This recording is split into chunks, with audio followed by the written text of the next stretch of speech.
నమస్కారం city morning bulletin కు స్వాగతం. ముందుగా ముఖ్యాంశాలు. డీలిమిటేషన్ తో దక్షిణాది రాష్ట్రాలకు మేలు జరుగుతుందన్న మంత్రి సత్యకుమార్. హీమోఫీలియాపై అవగాహన ర్యాలీ.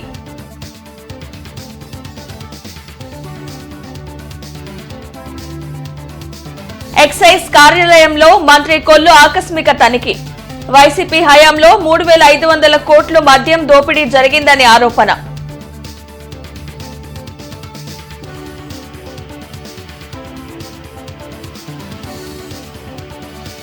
ప్రజా దర్బార్ నిర్వహించిన ఎమ్మెల్యే నజీర్. ప్రజల నుండి విడుదల స్వీకరణ.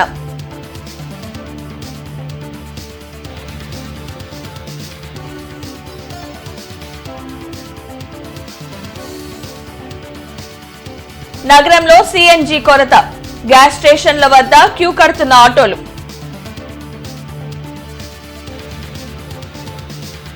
వైసీపీ పాలనలో మద్యంలో 3,500 కోట్ల దోపిడీ జరిగిందని ఏపీ ఎక్సైజ్ శాఖ మంత్రి కొల్లు రవీంద్ర ఆరోపించారు.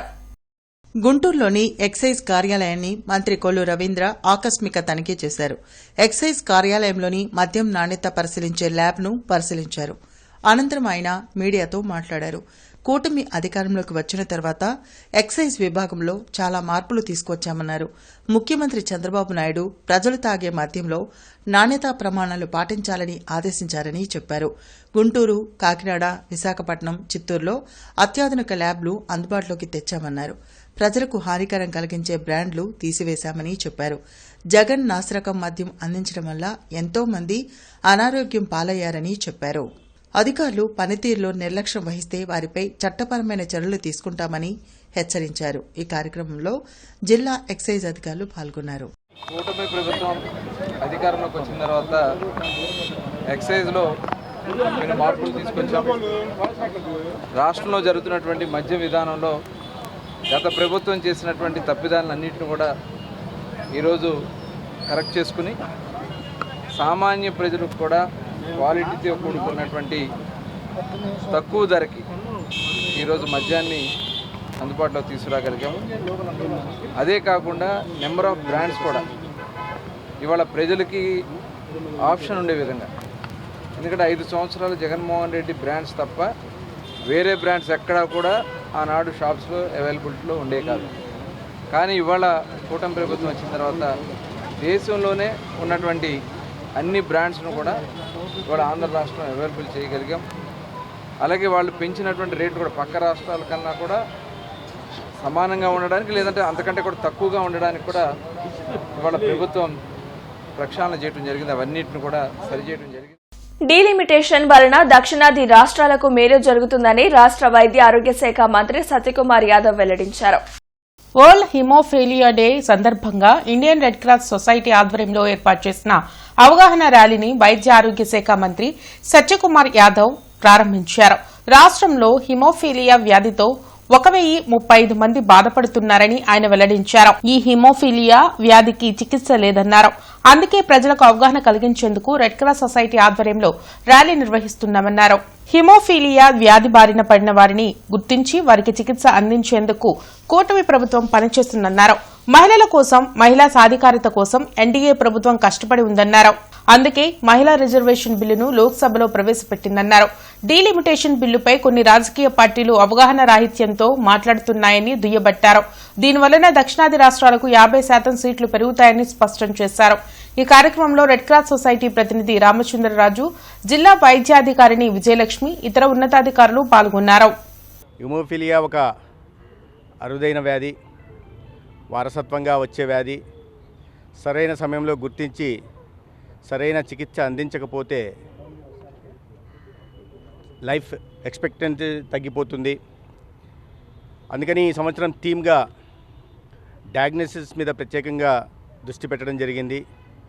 First up care, addressing undiagnosed cases అనే ఒక నినాదంతో ఈ సంవత్సరం హిమోఫిలియా డేని జరుపుకోవడం జరుగుతోంది. స్ప్రెడింగ్ అవేర్నెస్, సేవ్ లైవ్స్ అనే నినాదంతో మరి కాస్త అవగాహన కల్పించే దిశగా ప్రయత్నాలు జరుగుతున్నాయి ప్రపంచవ్యాప్తంగా. ఇది కేవలం ఒక నినాదం మాత్రమే కాదు, ప్రభుత్వానికి, సమాజానికి మన బాధ్యతను గుర్తు చేసే ఒక సందేశంగా మనం భావించాలి. రాష్ట్ర వ్యాప్తంగా ఉష్ణోగ్రతలు అంతకంతకు పెరుగుతున్నాయి. దీంతో బయటకు వచ్చేందుకు ప్రజలు భయపడుతున్నారు. రానున్న 5 రోజుల పాటు హీట్ వేవ్స్ ఉంటాయని ప్రజలు అప్రమత్తంగా ఉండాలని విపత్తు నిర్వహణ సంస్థ హెచ్చరించింది. ఇప్పటికే అనేక ప్రాంతాల్లో 40 డిగ్రీలకు పైగా ఉష్ణోగ్రతలు నమోదవుతున్నాయి. వృద్ధులు, మహిళలు, చిన్నారులు అవసరమైతే తప్ప ఎండవేళలో బయటకు రావద్దని అధికారులు సూచించారు. ప్రతి ఒక్కరూ డీహైడ్రేషన్ కాకుండా అన్ని జాగ్రత్తలు తీసుకోవాలని కోరారు. తన కార్యాలయంలో ఎమ్మెల్యే నజీర్ అహ్మద్ ప్రజా దర్బార్ నిర్వహించారు. నియోజకవర్గ ప్రజల నుంచి ఎమ్మెల్యే వినతులు స్వీకరించారు. ఆయా సమస్యల పరిష్కారానికి తగు చర్యలు తీసుకుంటామని భరోసా కల్పించారు. కూటమి ప్రభుత్వం అధికారం చేపట్టినప్పటి నుంచి ప్రజా సంక్షేమమే ధ్యేయంగా పాలన సాగిస్తున్నట్లు ఎమ్మెల్యే నసీర్ అహ్మద్ తెలిపారు. కంప్యూటర్స్ చేసావు, ఏదైనా చేస్తావా, ప్రైవేట్ అయినా చేస్తావా చూస్తాను. कहाँ सर्टिफिकेट आया इसका?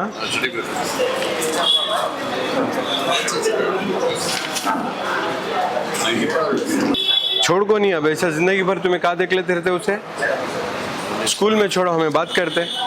क्या रे, जाता नहीं स्कूल को? चल बैठ बैठ. जरे जरे बात आते, भेजो स्कूल को, भेजो. कहाँ रहने का बच्चा, तुम्हें बात करो, भेजेंगे. తక్కెలపాడు హెడ్ వాటర్ వర్క్స్ లో పంపింగ్ లైన్ లీకేజ్ మరమ్మత్తు పనులు శరవేగంగా కొనసాగుతున్నాయి. మరమ్మత్తు పనుల కోసం కార్పొరేషన్ పరిధిలో నీటి సరఫరాను 2 రోజుల పాటు అధికారులు నిలిపివేశారు. ప్రణాళికాబద్దంగా పనులను త్వరితగతిన పూర్తి చేసేందుకు అధికారులు చర్యలు చేపట్టారు. ఈ నెల 18వ తేదీ సాయంత్రం నుంచి పాక్షికంగా, 19వ తేదీ నుంచి యథావిధిగా నీటి సరఫరా జరగనుంది. డ్రగ్స్ నివారణ కోరుతూ గుంటూరులో విస్తృతంగా అవగాహన కార్యక్రమాలు జరుగుతున్నాయి. ఇందులో భాగంగా యాంటీ డ్రగ్స్ ఫోరం ఆధ్వర్యంలో ఈ నెల 21వ తేదీన 2K రన్ జరగనుంది. ఈ కార్యక్రమానికి సంబంధించిన పోస్టర్లను బ్రాడీపేట యూటీఎఫ్ కార్యాలయంలో మాజీ ఎమ్మెల్సీ కెఎస్ లక్ష్మణరావు, ఫోరం ప్రతినిధులు లక్ష్మణ్ రెడ్డి, భారవి, ధనుంజయ రెడ్డి, సదాశివరావు తదితరులు విడుదల చేశారు. రాష్ట్రంలో మాదక ద్రవ్యాల వినియోగం విచ్చలవిడిగా పెరిగిపోయిందని చెప్పారు. డ్రగ్స్ వినియోగం పెరిగితే యువత భవిష్యత్ అంధకారం అవుతుందని అన్నారు. యువతను మేల్కొల్పే ఉద్దేశంతో విస్తృతంగా అవగాహన కార్యక్రమాలు నిర్వహించడం జరుగుతుందని వారు వెల్లడించారు.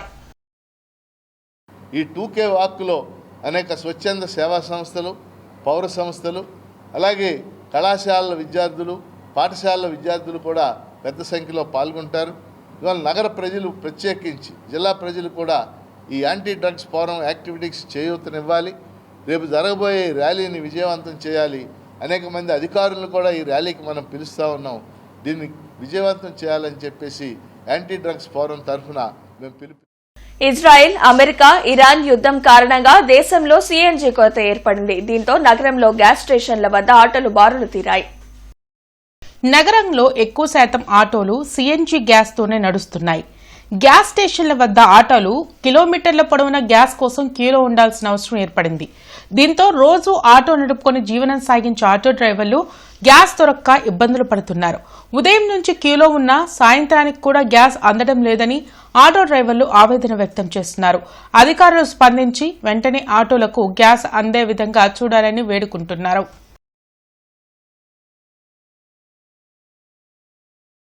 ఆటో నగర్ ఉంది, ఉంది, ఎక్కడ గ్యాస్ లేదు. కనీసం 100 బళ్ళు ఆగి ఉన్నాయి. ఇప్పుడు బండ్లు మొత్తం ఆగిపోయింది. మీకు ఎలా ఉంది పరిస్థితి? ఏం లేదన్నా, తోలకాలు లేవు, ఏం లేవు. పోగొట్టుకున్న మొబైల్ ఫోన్లను సాంకేతిక సహాయంతో రికవరీ చేసి బాధితులకు గుంటూరు జిల్లా పోలీసులు అందజేశారు. గుంటూరు జిల్లా పోలీస్ కార్యాలయం కాన్ఫరెన్స్ హాల్లో నిర్వహించిన కార్యక్రమంలో గుంటూరు జిల్లా ఎస్పీ ఒక్కుల్ జిందాల్ సుమారు 30 లక్షల విలువైన 150 మొబైల్ ఫోన్లను బాధితులకు అందజేశారు. పెట్టేసి మర్చిపోతారు, లేకపోతే ఎక్కడో పడిపోతుంది, లేకపోతే కొన్ని స్నాచింగ్లు కూడా జరుగుతాయి. సో అవన్నీ మొబైల్స్ మీరు సిఐ పోర్టల్లో మీరు కంప్లైంట్ లాంచ్ చేస్తే, లేకపోతే వాట్సాప్లో కంప్లైంట్ చేస్తే మేము రికవరీ చేసి ఇస్తాము. సో ఈ ఇన్ఫర్మేషన్ మీరు మిగతా వాళ్ళకి కూడా చెప్పాలి, ప్రజలందరికీ చెప్పాలి. ఎవరికైనా మొబైల్ ఎవరైనా పోగొట్టుకుంటే ఈ దీంట్లో కంప్లైంట్ చేస్తే మీలాగానే వాళ్ళకి కూడా రికవరీ చేసి ఇవ్వడం జరుగుతుంది. ఇప్పటివరకు almost 8 crores 44 lakhs worth mobiles recovery చేసి ఇవ్వడం జరిగింది. 4200 మొబైల్స్ దాకా. ఏప్రిల్ 26వ తేదీ నుండి 28 వరకు తిరుపతిలో ఏఐటీయూసీ 18వ రాష్ట్ర మహాసభలు జరగనున్నాయి. తిరుపతిలో జరగనున్న ఏఐటీయూసీ 18వ రాష్ట్ర మహాసభల వాల్ పోస్టర్లను మల్లెలింగం భవన్లో నేతలు ఆవిష్కరించారు. ఈ సందర్భంగా ఏఐటీయూసీ నాయకులు వెలుగురి రాధాకృష్ణమూర్తి మాట్లాడుతూ కార్మిక, కర్షక, రైతు సంఘాలు ఎన్నో పోరాటాలు చేసి సాధించుకున్న 21 కార్మిక చట్టాలను కేంద్ర ప్రభుత్వం రద్దు చేసి 4 లేబర్ కోడ్లను తెచ్చారని అన్నారు. ఈ 4 లేబర్ కోడ్ల అమలు వలన కార్మికులకు పని గంటలు పెంచి యాజమాన్యం వారి శ్రమను దోచుకుంటున్నారని మండిపడ్డారు. ఈ లేబర్ కోడ్లను అడ్డుకోవాల్సిన అవసరం ఉందన్నారు. అందుకే తిరుపతిలో జరగబోయే ఏఐటీయూసీ 18వ రాష్ట్ర మహాసభలను జయప్రదం చేయాలని పిలుపునిచ్చారు. ఈ కార్యక్రమంలో మేడా హనుమంతరావు, కోట మాల్యాద్రి, రావుల అంజిబాబు, మంగా శ్రీనివాసరావు తదితరులు పాల్గొన్నారు. అంటే కార్మిక కోడ్లు అమల్లోకి వచ్చిన తర్వాత జరుగుతున్నటువంటి మన కళ్ళెదుట జరుగుతున్నటువంటి అణచివేత ఉన్నది. దీన్ని మేము ఖండిస్తున్నాం. భవిష్యత్తులో కూడా ఈ మహాసభల అనంతరం మొత్తం కార్మిక వర్గాన్ని ఏ విధంగా సంఘటితం చేయాలి, ఏఐటీయూసీని విస్తరింపజేయటం ఎట్లా, ఏఐటీయూసీని అనేక రంగాలకి తీసుకుపోవటం ఎట్లా అనేటువంటిది కూడా కార్యాచరణ రూపొందించి భవిష్యత్ పోరాటాలకి ఇది ఒక వేదిక కానుంది. ఈ జరగబోయేటువంటి రాష్ట్ర మహాసభల్ని ప్రతి ఒక్కరూ జయప్రదం చేయాలని చెప్పి విజ్ఞప్తి చేస్తున్నాం. హైదరాబాద్ లోని యశోద హాస్పిటల్స్ లో లివర్ సంబంధిత వ్యాధులకు రోబోటిక్ సర్జరీ అందుబాటులోకి వచ్చిందని surgical gastroenterologist doctor why Srimannarayana తెలిపారు. గుంటూరులో ఆయన మీడియాతో మాట్లాడారు. రోబోటిక్ సర్జరీ ద్వారా తక్కువ టైంలో పేషెంట్ రికవరీ అవ్వొచ్చని చెప్పారు. యశోద హాస్పిటల్లో లివర్ ట్రాన్స్ప్లాంటేషన్ ను కూడా విజయవంతంగా నిర్వహిస్తున్నట్లు వెల్లడించారు. కార్యక్రమంలో వెంకటేశ్వర్లు, తిమోతి తదితరులు పాల్గొన్నారు. ఒక పేషెంట్కి కనుక మనం సర్జరీ చేస్తే ఆ పేషెంట్ నెల రోజులు 2 నెలలు ఇంట్లో ఉండిపోవాల్సి వచ్చేది అనమాట. వర్క్ ప్రాబ్లమ్స్ వచ్చేవి. ఇంకోటి ఏంటంటే కాంప్లికేషన్స్ అవ్వటము, హెర్నియా ప్రాబ్లము, ఇన్ఫెక్షన్స్ అవ్వటము, రిపీటెడ్గా హాస్పిటల్కి వెళ్ళడం, అవన్నీ తగ్గిపోయాయి లాప్రోస్కోపీ వచ్చిన తర్వాత ఏంటంటే లాప్రోస్కోపీకి ఆల్రెడీ మనం 20-25 years చేస్తున్నాము. తర్వాత నెక్స్ట్ అడ్వాన్స్మెంట్ ఏమైందంటే రోబోటిక్ సర్జరీస్. సో లాప్రోస్కోపీలో ప్రాబ్లం ఎక్కడ వస్తుందంటే కొంతమందికి ఇంకా పెయిన్ ఎక్కువ వస్తుంది. తర్వాత ఏంటంటే మజిల్ డ్యామేజ్ అవ్వటము, ఇన్ఫెక్షన్స్ రావటము, కాంప్లికేషన్స్ రావడం జరుగుతుంది. ఓపెన్ కన్నా లాప్రోస్కోపీలో తక్కువ, అంతకన్నా తక్కువ చేయాలి కాబట్టి రోబోటిక్ సర్జరీ అనమాట. సో లేటెస్ట్ అడ్వాన్స్మెంట్ ఏంటంటే రోబోటిక్ సర్జరీ. అందరూ దీన్ని కాస్ట్లీ సర్జరీ అనుకుంటారు. యాక్చువల్గా ఏంటంటే పేషెంట్కి ఉన్న కండిషన్ ప్రకారము పేషెంట్ రికవరీని కనుక మనీలోకి మార్చుకుంటే రోబోటిక్ సర్జరీ అనేది కాస్ట్ ఎఫెక్టివ్.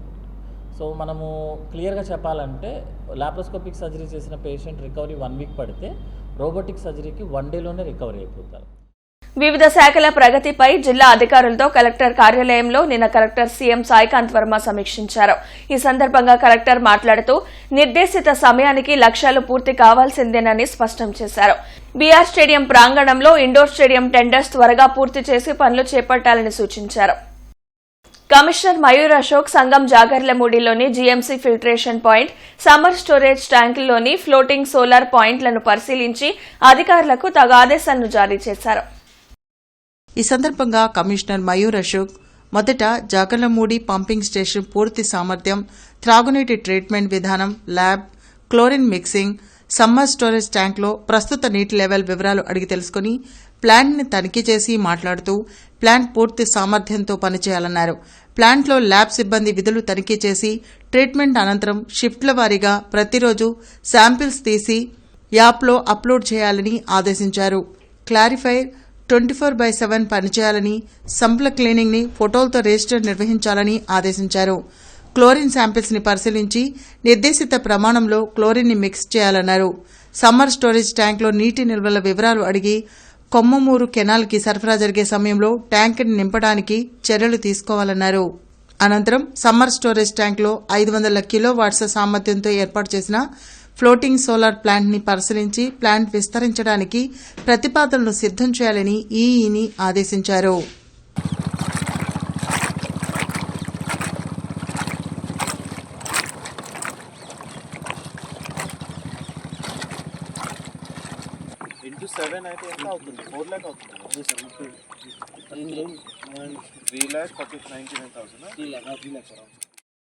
కేంద్ర ప్రభుత్వం ప్రవేశపెడుతున్న డీలిమిటేషన్ విధానం దక్షిణాది రాష్ట్రాలకు అన్యాయం చేసేలా ఉందని సిపిఐ రాష్ట్ర కార్యదర్శి వర్గ సభ్యులు జంగాల అజయ్ కుమార్ విమర్శించారు. ఈ సందర్భంగా ఆయన మాట్లాడుతూ ఆంధ్రప్రదేశ్ రాష్ట్ర ప్రజలు ఈ డీలిమిటేషన్ కు వ్యతిరేకంగా నిలవాలని పిలుపునిచ్చారు. డీలిమిటేషన్ అనేది దక్షిణాది రాష్ట్రాలకు పూర్తిగా అన్యాయం చేసేటటువంటి పద్ధతుల్లో ఉన్నది. ఉన్నటువంటి సీట్లకి 50% పెంచేటటువంటి విధానం వల్ల తక్కువగా ఉన్నటువంటి దక్షిణాది రాష్ట్రాలకి చాలా తక్కువగా పెరిగి ఎక్కువగా సీట్లు ఉన్నటువంటి ఉత్తరాది రాష్ట్రాలకి మరింత ఎక్కువగా సీట్లు పెరిగేటటువంటి ప్రమాదం కనపడుతూ ఉంది. దీన్ని బట్టి శాశ్వతంగా ఉత్తరాది వాళ్ళే ప్రధానిగా మంత్రులుగా రాజ్యాధికారంలో ఉత్తరాది పెత్తనం మరింత పెరిగేటటువంటి ప్రమాదం కనపడుతుంది. నేటి మిర్చి ధరలు ఇలా ఉన్నాయి. నాన్ ఏసీ మిర్చి ధరలు కామన్ వెరైటీ 334 రకం మినిమం 13,500, మాక్సిమం 23,000, మోడల్ 21,500 రూపాయలు. Number 5 minimum 13,500, maximum 22,500, model 21,000.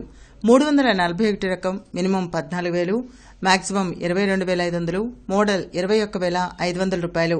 4,884 రకం మినిమం 13,500, మాక్సిమం 19,000, మోడల్ 18,500 రూపాయలు. Super 10 minimum 14,000, maximum 22,000, model 21,000. Special variety Teja రకం minimum 13,500, maximum 21,000, model 20,000. Badigi 355 minimum 14,500, maximum 22,500, model 21,500 రూపాయలు. దేవనారు deluxe minimum 15,500, maximum 22,500, model 22,000. Armoor రకం మినిమం 13,000, మాక్సిమం 20,000, మోడల్ 18,000. మిర్చి తాలూకాయ common variety 334 రకం minimum 7,500, maximum 10,500, model 10,000. Number 5 minimum 7,500, maximum 10,000, model 9,600 రూపాయలు. 341 రకం minimum 8,000, maximum 12,000, model 11,000. Special variety Teja రకం minimum 7,500, maximum 10,000, model 9,600 రూపాయలు. బడిగి మినిమం 8,500, మాక్సిమం 10,500, మోడల్ 10,000 రూపాయలు. ఈ వార్తలు ఇంతటితో సమాప్తం. నమస్కారం.